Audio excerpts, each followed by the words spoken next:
Il Giappone non si capisce in un solo sguardo. Arriva come un contrasto. Il silenzio di un santuario, la precisione di un treno, il profumo del ramen, la luce dei ciliegi, la sagoma del Fuji. Prima di scegliere un itinerario, bisogna capire la sua geografia emotiva.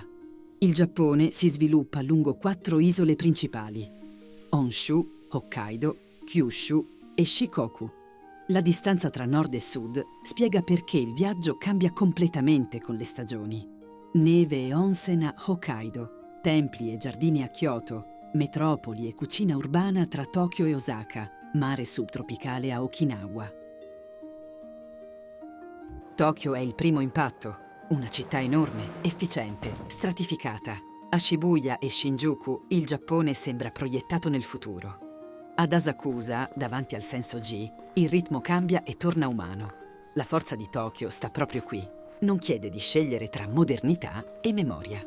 Le tiene entrambe, nello stesso giorno, nello stesso quartiere, a pochi minuti di treno. Fuori dalle città, il Giappone cambia respiro. Il Monte Fuji è il simbolo più riconoscibile, un vulcano inattivo dal 1707, ma ancora carico di valore spirituale e paesaggistico. Intorno a Hakone e alle aree vulcaniche, il viaggio diventa più lento. Acque termali, boschi, nebbie mattutine, silenzi che spiegano meglio di tante parole il rapporto giapponese con la natura. La cucina giapponese è un modo di guardare il mondo. Non è solo sushi, è ramen caldo nelle sere di città, soba essenziale, tempura leggera, yakitori informale, dolci di riso e tè verde. Ogni piatto parla di stagione, tecnica e rispetto per l'ingrediente. Per questo il cibo non è una pausa del viaggio, è uno dei suoi capitoli principali.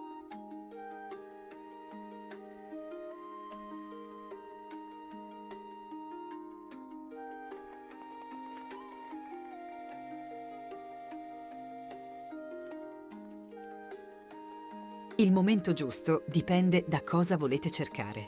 La primavera è legata ai sakura. Secondo JNTO, la fioritura si muove da sud a nord, tra marzo e inizio maggio.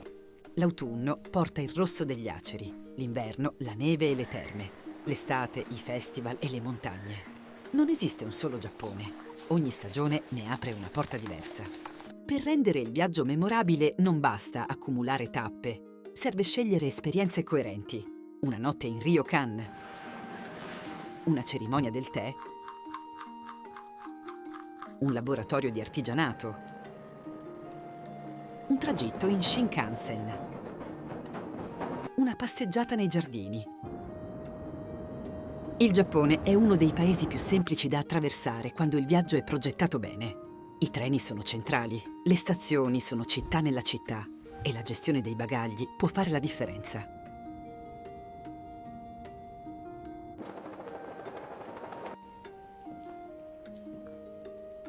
Un primo viaggio può seguire un asse classico ma non banale. Tokyo per l'energia contemporanea, Kyoto per la cultura, Osaka per il cibo e la vitalità, Nara per la storia Koito antica, il Fuji o Hakone per la natura, Hiroshima e Miyajima per una riflessione più profonda.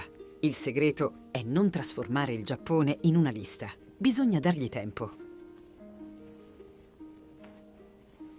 Il Giappone resta nella memoria perché non si lascia possedere subito. Si rivela per dettagli. Un inchino, una ciotola fumante, un giardino, una stazione, una montagna lontana. Se questo viaggio vi chiama, iscrivetevi al canale e continuate a seguirci. E se volete costruire un itinerario su misura, Sotra può accompagnarvi nella scelta di tappe, tempi, esperienze e soluzioni pratiche.